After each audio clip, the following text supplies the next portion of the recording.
अमृतमय सुन जिनकी मूर्ति ब्रह्म को धारती नील की जय। मूर्ति ब्रह्म को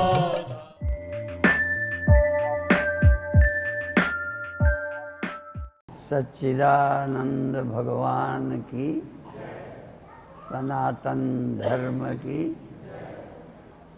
गौ माता की, भारत माता की और गंगा माता की और सभी माताओं की जय।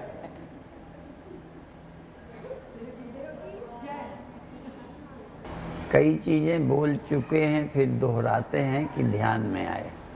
जितने दृष्टांत हम लोग देते हैं एक स्वप्न का छोड़ के, सब जड़ पदार्थों के हैं। जैसे घड़ा बता दिया,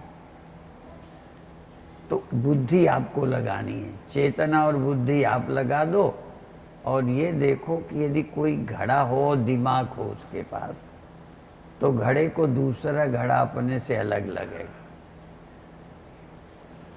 घड़े को दूसरी चीजें, पेड़, मकान, वो अपने को घड़ा और ये मकान समझेगा। इसको व्यवहारिक कहेंगे देहाध्यास, अर्थात जन्मी हुई उपाधि से जिसकी बुद्धि मिलेगी वो सीमित हो गया, और सीमित को दूसरा भी अपने से अलग लगेगा ही, व्यापक को अपने से अलग कोई नहीं लगेगा। तो चूंकि अभी जो कुछ भी आप देखते हो देह बन करके देखते हो। यहाँ तक आप सुन रहे हो, मैं तुमसे अलग दिखता हूँ, मुझ देह के कारण तुम मुझसे अलग लगते हो। अब किसी तरह उस घड़े को समझाओ कि तू घड़ा नहीं है, घड़ा तो बना है। घड़ा बनने के पहले भी तू था, पर तब क्या था, जरा दिमाग लगाओ।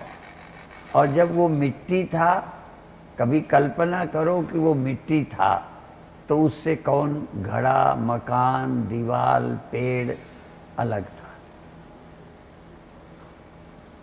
जैसे घड़े को आप अपनी बुद्धि से, दोनों दृष्टियां ले ली, घट बुद्धि से देखा और तत्व दृष्टि से, मिट्टी दृष्टि से देखा। यदि देखा हो, नहीं देखा तो देखा करो, अभी अपने को मत देखो, यही देखो। दूसरी कोई भी चीज जो पैदा होती है, जन्म लेती है, वो उससे छोटी होती है, देश की दृष्टि से भी छोटी। जैसे मिट्टी का देश कितना है और घड़े का थोड़ा देश, देश माने एरिया, तो घड़ा का देश सीमित, मिट्टी का देश बड़ा, और घड़े का समय छोटा और मिट्टी का समय बड़ा। मिट्टी कब से है और घड़ा कब से है, तो समय भी छोटा और देश भी छोटा और आकार भी छोटा। घड़े का आकार सकोरे का आकार नहीं है। हम लोग जब पढ़ते पढ़ाते हैं तो उसको उदाहरण देते हैं, घटा पटो न। घड़ा कपड़ा नहीं है, कपड़ा घड़ा नहीं है, अलग अलग है। तो रूप दृष्टि से, जब हम रूप दृष्टि से देखते हैं तो हम सब अलग अलग गुण वाले, स्वभाव वाले, समय वाले, देश वाले। लेकिन परमात्मा हम उसे कहते हैं। शुरू में उपासना के लिए किसी व्यक्ति को मानना, मूर्ति को मानना, ये उपासना है, बेकार नहीं है, व्यर्थ नहीं है। लेकिन जिसकी हम उपासना करते हैं वो क्या खत्म हो जाता है? तो जब हम विचार करते हैं तो सत्य एक रूप नहीं है। घड़े का एक रूप है, वो सकोरा नहीं है।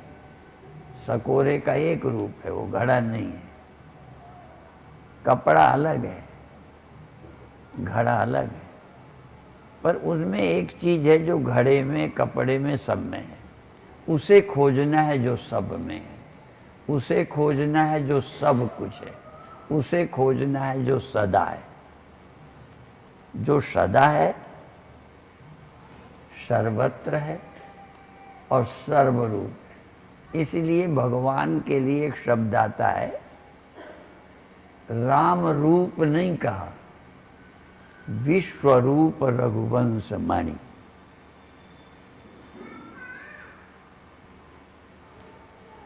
रघुवंश में जो पैदा हुए रघुवंश मणि अर्थात भगवान राम क्या है? विश्वरूप। यूं तो हम एक रूप में ही राम को देख रहे हैं, पर वो कहते हैं मैं सर्वरूप। और भगवान जब अर्जुन को समझाते हैं, पहले तो अपना दोस्त मानता था, फिर गुरु मान लिया, अंत में भगवान भी मान लिया। जब विराट दिखाया तो मान लिया, लेकिन तब भी भगवान को समझाना पड़ा, यो माम पश्यति सर्वत्र, जो मुझे सब जगह देखता है। मान लो अर्जुन की जगह तुम होते तो भगवान को एक जगह देखते कि सब जगह? वो देखना ही तो बदलना है। यूं तो घीसा पीटा ये कई बार बोल चुके, हम भी, लोग भी बोलते हैं, नजरें बदल गईं तो नजारे बदल गए, किश्ती का रुख बदला तो किनारे बदल गए। नजर बदल गई तो सब बदल गया। तो हमारी नजर देह की है, अभी मैं देह हूं। फिर दूसरी नजर हो सकती है इससे थोड़ी बड़ी, मैं दृष्टा हूं। मैं दृष्टा हूं तो अब भी मैं सब कुछ नहीं हूं। पहले मैं देह हूं, तब मेरे से सब अलग थे, पर अब क्या हो? थोड़ा सा ध्यान दिया, शरीर दृश्य है, मैं दृष्टा हूं। ये भी अभ्यास करना चाहिए, क्योंकि कहीं जाने के लिए सीढ़ी है, क्रम से जाओ। एकदम सब लोग छलांग लगा के नहीं जा सकते। हनुमान जी तो छलांग लगा के छत पे चले जाए। आपको छूट देते हैं, छलांग लगा के छत पे चले जाओ। आप में सामर्थ्य नहीं है, तो जो सामर्थ्य है वही हम करें। तो अभी हमारी सामर्थ्य क्या है? हम जो दिखता है वो मैं नहीं हूं, मैं देखता हूं। पहले तो औरों को भी समझो ये दिखते हैं, इनसे मैं अलग हूं। ये तो हमें नहीं ना समझाना, तुम्हें खुद समझ आ गया क्या? ये जो दिख रहे हैं मेरे से अलग हैं, पेड़, पहाड़, आदमी, जानवर, मैं व्यक्ति हूं, ये मेरे से अलग है। ये लेकिन और गहरे जाओ, शरीर भी दृश्य है, मैं दृष्टा हूं। अब ये अभ्यास कर सकते हो, ये थोड़ा आसान है। अभी मैं ब्रह्म हूं, ये अभ्यास आपसे नहीं बनेगा, हमें मालूम है। कहने को चाहे आप शिवोहम कहो, चाहे अहम ब्रह्मास्मि कहो, सोहम कहो, पर अभी हम तो सोहम भी नहीं, देहो हम है। पे चलो देहो हमसे पीछा छुटाओ, देह दृश्य है, मैं दृष्टा हूं। और इसका अभ्यास कैसे करो? जो हम बोल चुके, ठाढ़े, बैठे, पड़े, उताने। ये अभ्यास कब करना है? खड़े में भी करना है, पड़े में भी करना है, बैठे में भी करना है। क्या?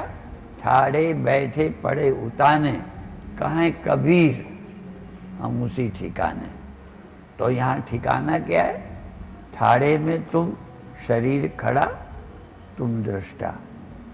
पड़े में शरीर पड़ा, तुम दृष्टा। तुम पड़े हो ये मत सोचना, दिमाग में लेटा हूं नहीं, लेटा तो है, लेटा दृश्य है, मैं लेटे का दृष्टा हूं। खड़ा देह है, देह का मैं दृष्टा हूं। और चाहे जैसे पड़े हो बैठे हो तो शरीर बैठा है, तुम दृष्टा हो। ये अभ्यास करो, थोड़े दिन ध्यान करो। ध्यान नहीं करते तो बात नहीं बनेगी। और इसको भगवान ने भी समझाया अर्जुन को।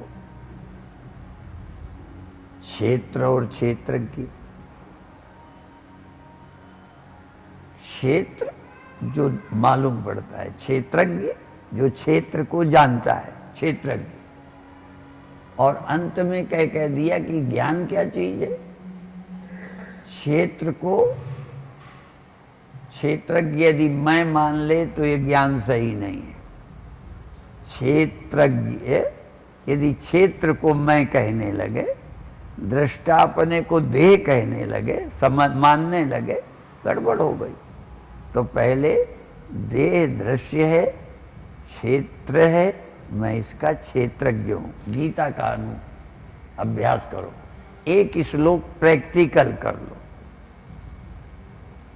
अभ्यास करो। अभ्यास से स्थिति मजबूत होती है। जो नहीं टिकता वो इसलिए। तो देह के दृष्टा होने के लिए लेटना जरूरी है कि बैठना कि खड़े होना, कभी कर सकते हो। इसलिए ये मंत्र ठाड़े बैठे पड़े, आसन की कोई जरूरत नहीं। जिस आसन पर शरीर हो, शरीर दृश्य, तुम दृष्टा हो। और हमारे गुरुदेव भी बोला करते थे। अब आप लोगों ने तो कहीं ने देखा ही नहीं और उनका सीधा सुना नहीं। वो भी कहते थे शरीर दृश्य है, मैं दृष्टा हूं। शरीर पंच भौतिक है, मैं अभौतिक हूं। शरीर तीनों पंच भौतिक है। स्थूल शरीर भी भौतिक है, सूक्ष्म शरीर भी भौतिक है, अंतःकरण, और कारण शरीर भी भौतिक है, भूत है। पर मैं न सुषुप्ति हूं, न स्वप्न हूं, न जागृत हूं। तीनों दृश्य हैं, तीनों जाने गए। मैं सबका जानने वाला। और गिनती करो तो इनकी गिनती हो जाएगी 1 2। आप अपने को शरीर पंचभौतिक, मैं अभौतिक, शरीर दृश्य, मैं दृष्टा, ये जड़, मैं चेतन। और बीच में एक और है, वो जो जड़ चेतन मिल के बन जाता है। पर एक पहचान है, जो मिलकर बनता है कोई चीज जो दो से मिलकर बनेगी वो एक समान नहीं रहेगी। जैसे शीशे में रिफ्लेक्शन बने तो रिफ्लेक्शन एक समान नहीं रहेगा, शीशा और रिफ्लेक्शन बदलते रहेंगे। तो ये जो चैतन्यता है जो अंतःकरण से हुई, अंतःकरण गुण से बना, प्रकृति से, वो जगेगा, वो सोएगा, वो तो जैसे जैसे वो बदलेगा आपकी चैतन्यता बदल जाएगी। इसलिए जगना परमानेंट नहीं है, सोना भी स्थायी नहीं है, बदलेगा, क्योंकि वो गुणों से है, प्रकृति से है।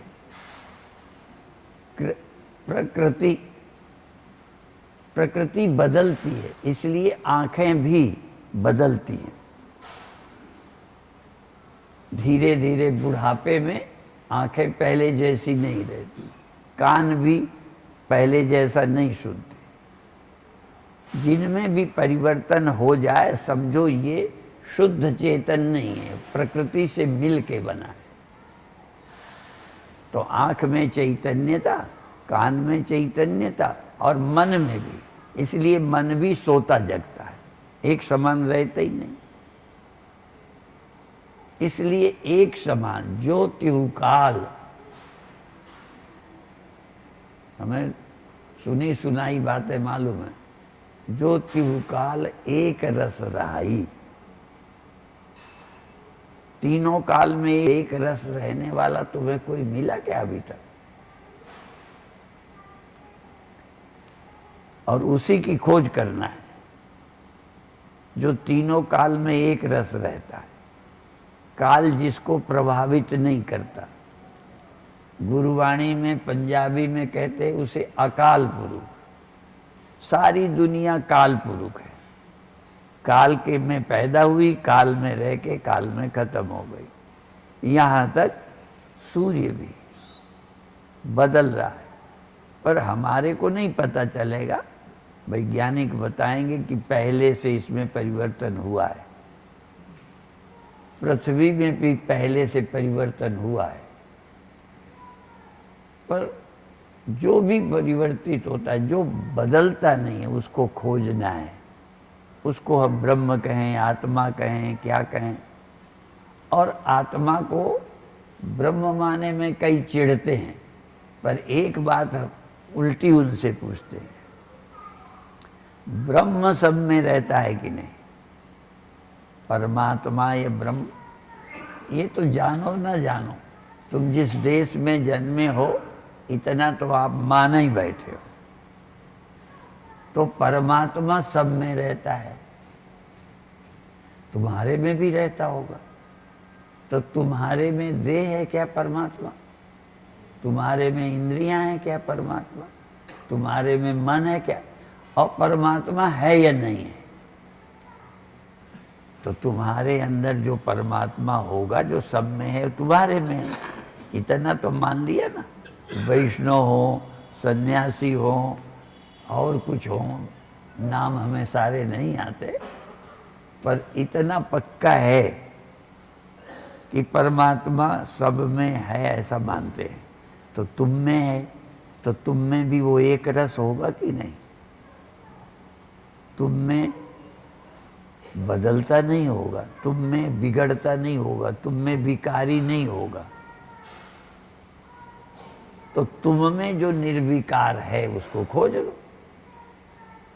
और यत पिंडे सयो ब्रह्मांडे, जो इस पिंड में है वही ब्रह्मांड में। और यत पिंडे सयो ब्रह्मांडे, जो खोजे सो पावे। तो अपने में जो मिल जाएगा वो सब में नहीं है। तो अपने में निर्विकार को खोजो, अपने में निराकार को खोजो, अपने में जो एक रस रहता है उसे खोजो। जो बदल जाता है वो तो तुम्हें मालूम ही है। देह एक समान रहता नहीं, और अवस्था जागना ये सब एक समान रहते नहीं, रोज बदल रहे हैं। तो ये बदल जाने में प्रमाण कौन है? ध्यान नहीं जाए बिना रामायण के अलग है, ध्यान नहीं जाए बिना गुरु के अलग है। पर एक बात पक्की है कि रामायण के कारण एक रस नहीं है, और हमारे बताने के कारण एक रस नहीं है।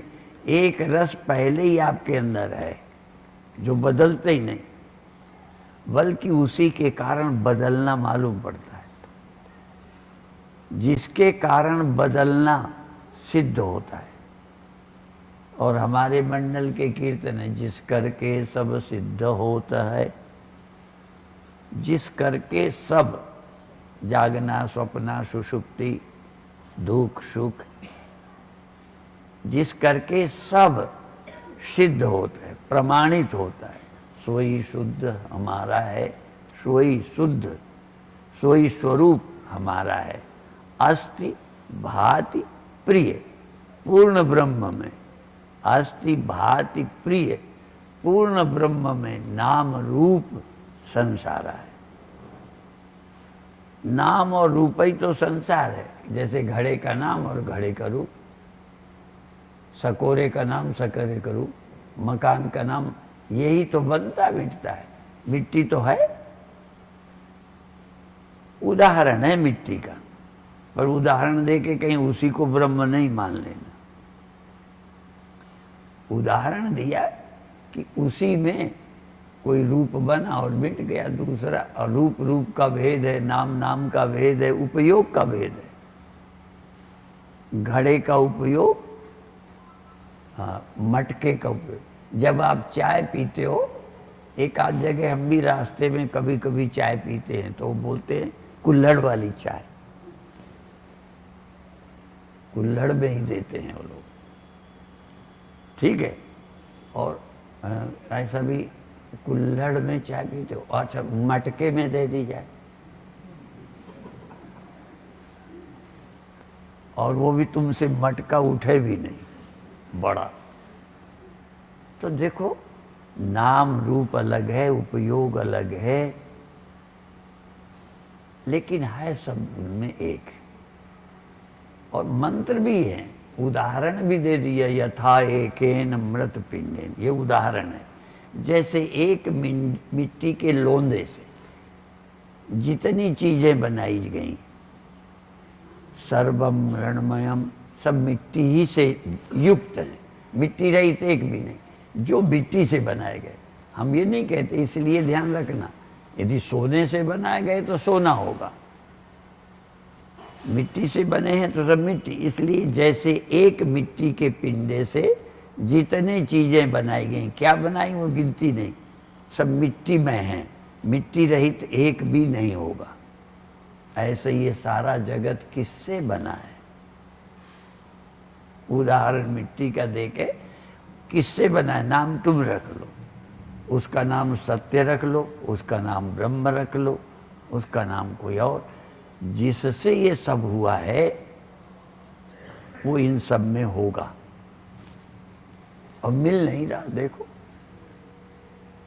सब में है, तभी ये कहना पड़ा कबीर साहब को, पानी में मीन प्यासी है, उसी में रहती है।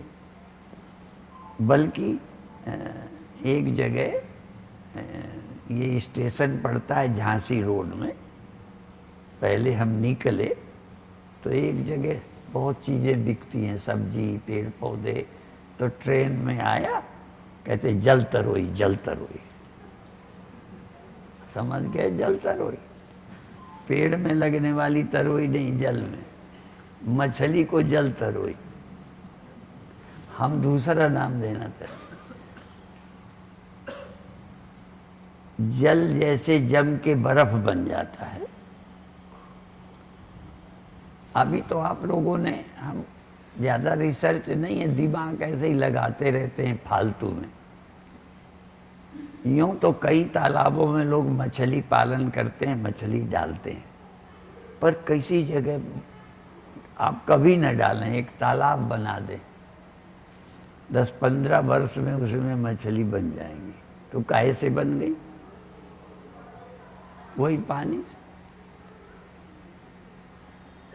वैज्ञानिक लोग तो यही कहते हैं संसार कैसे बना, तो वही ईश्वर तो मानते नहीं, वो कहते हैं ऐसे ऐसे ये हुआ, अमीबा हुआ, फलाना हुआ, ऐसे फिर मनुष्य हो गए। वो तो कहते ही बंदर की धीरे धीरे पूंछ घिस गई, मनुष्य बन गया। ऐसे मनुष्य, बंदर भी किसी से बने होंगे, ये ढक में ढक से हमें नहीं पता, धीरे धीरे बनते गए।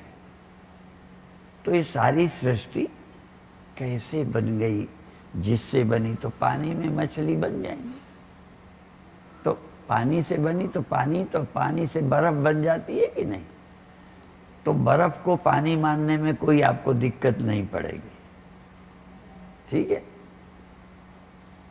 पर मछली भी तो पानी से बनी है, वो भी समझो पानी की एक चलने फिरने वाली जीवित बर्फ है, बस इतना ही फर्क है तो बर्फ है। ऐसे ये संसार क्या है, जिससे बना ये वही है। और भागवत का पहला श्लोक यही है, चतुश्लोकी भागवत का पहला श्लोक। उन्होंने कहा अहमेवा समेवाग्रे, पहले मैं ही था, और यत् चान्यत सद सत परम, और ये सत जो बाद में है ये भी मैं ही हूँ। और सब मिटने के बाद यो शिष्येत, यह अवशिष्येत, जो बाद में बचेगा वो मैं ही, माने था भी मैं, हूँ भी मैं, रहूँगा मैं, बस। और आप भी उससे कहाँ अलग हो? ये अलग अलग अलग अलग साधना के लिए अच्छा है। पहले गुरु से आप अपने को अलग समझोगे, गुरु भक्ति करोगे, सुनोगे, धीरे धीरे फिर क्या करना चाहिए, गुरु और तुम एक, और अंत में भाई पहले गुरु, फिर तुम शिष्य, फिर गुरु और शिष्य एक, और फिर गुरु नहीं शिष्य नहीं, क्योंकि ये तो दिमाग में तब आया, नहीं तो गुरु नहीं वो शिष्य, पर शुरू में नहीं। असल में जल्दबाजी करने में कई बार काम और बिगड़ जाता है और देर लग जाती है। हमें तो जल्दबाजी में गड़बड़ लगती है, कभी ज़्यादा बाथरूम लगी हो तो जल्दी खोलो तो और देर लगती है। सबको अनुभव होगा थोड़ा बहुत। जल्दबाजी में जो काम आसान है वो भी कठिन हो जाता है, इसलिए जल्दबाजी। इसलिए एक दिन कहा था ना, जो पुस्तक है, कश्चित धीरा प्रत्यगात्मानमैक्षत आवृत्य चक्षु अमृतत्वमिच्छन्। अमृत की इच्छा रखने वाले को धैर्य की जरूरत है। और धैर्य क्यों चाहिए? फिर उदाहरण दे दे। आपको अंधेरे में सांप दिखा, आप भग गए, लाठी से मारने लगे, धैर्य रखो, धैर्य धीरे धरो, तो धीरे धीरे घबराओ मत, देखो क्या है। ऐसे एकदम लगा मैं जगा हूं, जगे हो अच्छी बात है। पहला तो लगता है मैं देह हूं, जगे और माना क्या देह हूं, बैठा हूं, लेटा हूं। तो अब दूसरा अभ्यास करो, मैं बैठा नहीं हूं, जगा हूं तो बैठा दिखा, जगा हूं तो लेटा दिखा, जगा हूं तो ये देह बूढ़ा जवान बीमार दिखा। बीमार हूं नहीं, बीमार दिखा मुझे। तो तुम कौन हो? देखने वाले। अब इसके बाद अगला अभ्यास इससे कठिन है। ये जगना किसको दिखा? देह नहीं, ये जगे और सो गए थे सपने, ये किसको दिखा? तो ये भी तुम्हें दिखा। गहरी नींद, सपना, जगना, ये तीनों अवस्थाएं तुम्हें दिखी, इसलिए तुम तीनों अवस्था नहीं हो। कई जगह प्रवचन में अब कहने लगा हूं, पंडितों में बहुत जाति होती हैं, एक जाति अवस्थी होती है ना। तो अवस्था क्या होती है? तो देखो, जागृत अवस्था है, आज से तुमको हम पंडित बना रहे हैं। जागृत अवस्था है, तुम उसमें अवस्थी हो। स्वप्न अवस्था है, तुम अवस्थी हो। सुषुप्ति अवस्था है, तुम अवस्थी हो। तुम ही तो हो उसमें, नहीं तुम्हारे बिना ये क्या है? इसलिए जो अवस्था में रहता है, अवस्था जाती रहती है, जो जाता नहीं वो अवस्थी। और वैसे भी सुन रखा है, ब्रह्म जानाति ब्राह्मणा, तो अवस्थी तो ब्राह्मण ही तो होते हैं। तो अब आज से तुम सब लोग यहां से क्या होके जाओगे?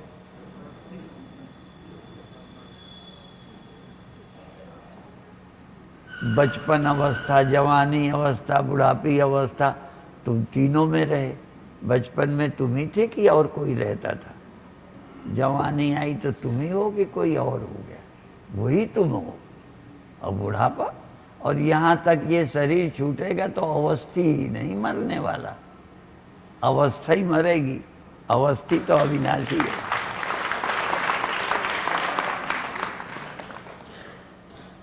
तो मृत्यु होती नहीं, पर अभी भी इतना पक्का अध्यास हो गया है वो कि भय, चिंता, वो पुरानी आदत बनी रहती, बड़ी मुश्किल में छूटती है। इसलिए रंग लागत लागत लागत है, भ्रम भागत भागत भागत है। बहुत मुश्किल से भ्रम भागत भागत भागत है। और बहुत दिनन का सोया मनुआ जागत जागत जागत है। और तुमको क्या करना है? अब देवी नहीं जगानी, तुम्ही को जगना है। क्या जगना है? जगना क्या है? क्योंकि तुम्हारे बिना तो है ही कुछ नहीं। जगना यही है, अभी जगते हो, सब कुछ देखते हो, पर अपने को वो नहीं मानते, अपने को ये मानते। इसी का नाम स्वप्न है। जो हो वो अपने को मानते नहीं, जो नहीं हो वो अपने को मानते हो, इसी का नाम स्वप्न है। तो अब जग जाओ। तुम कौन हो? जो कभी जगता नहीं, कभी सोता नहीं। जो जगता है वो अंतःकरण है, जो सोता है वो अंतःकरण है, जो जन्मता मरता है वो देह है। तुम न जन्मते मरते हो और न जगते सोते हो। और हम गुरुदेव की बात दोहरा देते हैं। उनके समय कीर्तन में था जागृत स्वप्न सुषुप्ति, हाँ बुद्धि की अवस्था। ये इंद्रियों की भी नहीं है, ये बुद्धि की है। बुद्धि की अवस्था है जगना सोना। इसलिए, और मैं बुद्धि से परे हूं, मैं बुद्धि नहीं हूं। बुद्धि है पर मैं बुद्धि नहीं हूं, मैं बुद्धिमान नहीं हूं। फिर बुद्धिमान होने के लिए गीता में एक जगह कहा है, जो काम कर लेता है वो बुद्धिमान नहीं है, वो जो राजनीति कर लेता है बुद्धिमान नहीं है, जो बड़े बड़े आविष्कार कर लेता है वो बुद्धिमान नहीं है। भगवान ने ये कहा कि ये स्थूल सूक्ष्म कारण ये सब बदलते हैं, और क्षर अक्षर पुरुषोत्तम, क्षर जो नष्ट होता है, अक्षर जो अपने आप नष्ट नहीं होता। अक्षर माने कारण, कार्य नष्ट होता है, जो उत्पन्न होता है नष्ट होता है, कारण उत्पन्न नहीं होता, वो अक्षर है। कहने लगे फिर पर परम अक्षर क्या है? कहें अक्षर भी अपने आप नष्ट नहीं होता, वो ज्ञान से नष्ट हो जाता है। अक्षर का भी नाश ज्ञान से होता है। अर्थात अज्ञान अक्षर है, कारण शरीर अक्षर है, लेकिन उस कारण का भी नाश होता है, अपने आप नहीं, इसलिए अक्षर है। अविनाशी अब भी नहीं, अविनाशी तो एक है, इसलिए वो अक्षर से भी परे है। परम अक्षर, परम अव्यक्त, व्यक्त अव्यक्त परम अव्यक्त। तो आप अव्यक्त भी नहीं हो, आप परम अव्यक्त। अव्यक्तादीनि भूतानि व्यक्त मध्यानि भारत, पहले अव्यक्त था फिर व्यक्त हो गया। कहने लगे फिर तो दो ही है? नहीं, अव्यक्त और व्यक्त दोनों कार्य कारण है। कहना आप अव्यक्तात् पुरुषः परः, जो चेतन है वो अव्यक्त से भी ऊपर है। अब अंत में कह के बंद करेंगे, गो गोचर जहां लग मन जाए। गो माने इंद्रियां, इंद्रियां जहां जाती हैं, रूप रसगंध, गो गोचर जहां लग मन जाई, सो सब माया, सो सब स्वप्ना। तो गो गोचर जहां लग मन जाई, सो क्या है? स्वप्ना है, माया है, ये जानो। और अपने को माया से परे ब्रह्म जानो, अपने को गुणातीत। और गीता के एक अध्याय में यही है, गुणातीत कौन होता है? जागृत सत्वगुण, स्वप्न रजोगुण, सुषुप्ति तमोगुण। तो गुणातीत कौन है? गुणातीत कौन है?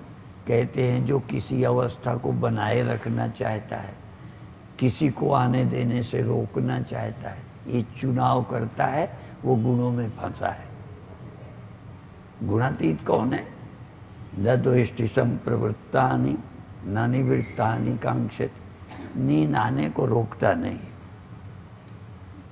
नींद खुलने को रोकता नहीं, जो हो गए ठीक है, जो आ गई आ गई।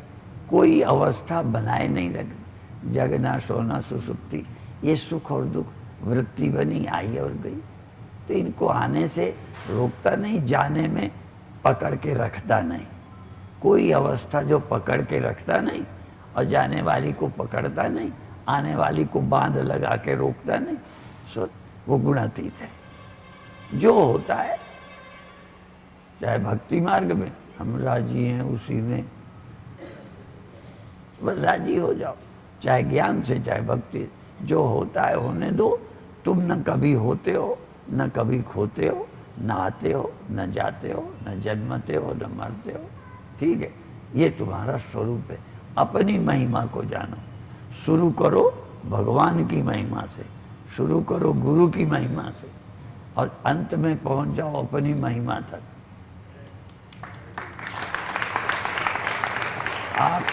आप अपनी महिमा से परिचित नहीं हो। ठीक है, और गुरु एक हैं जो आपको अपनी महिमा का परिचय कराते। केवल अपने को शुरू में कहते श्रद्धा करो, हमारी बात को मानो, बाद में तो कहते तुम स्वयं वही हो, पर शुरू में न करे तो तुम समझ ना पाओगे। इसलिए गुरु का लक्ष्य अपने को पूज्य बनाना नहीं है। एक बार किसी ने हमें पत्र लिखा कि संतों को परम पूज्य क्यों कहते हैं? पूज्य तक तो लोगों को बर्दाश्त हो जाता है, एक परम पूज्य कहते। परम पूज्य तो एक ही है, परमात्मा। तो हम कहा संत वही हैं, इसीलिए परम पूज्य उनको लिखा जाता है। और सच तो ये है, थोड़ा सावधान हो जाओ नहीं तो हम आपको परम पूज्य कहेंगे, पर तुम समझ जाओ तब, नहीं तो हमारे कहने से क्या होगा, तुम तो वही बने रहोगे, हैं? मियाँ मोची के मोची। हैं? तो आप अपने स्वरूप को जानो, इससे ऊंची कोई बात नहीं है। जगत में सबसे ऊंचा है सतगुरु ज्ञान, सबसे ऊंचा, इससे ऊंचा कुछ है ही नहीं। तो हमें तो ऐसे साधु भी मिलने मुश्किल होते हैं जो संतुष्ट हो। और योगी की पहचान जानते हो? संतुष्टः सततम योगी। योगी कौन है? जो सतत संतुष्ट है, कुछ पाना नहीं। भगवान भी सतत संतुष्ट थे, कुछ पाना नहीं थे, काम करते थे। ऐसे ही काम करो, संतुष्ट रह गए तो आप योगी हो गए, ज्ञानी हो गए, भक्त हो गए। एक ही अर्थ है, भगवान के भक्त हो गए, योगी हो गए, तत्व का ज्ञान हो गया तो आप काम बन गया। इतना कह के समाप्त कर दें। ओम शांति शांति शांति।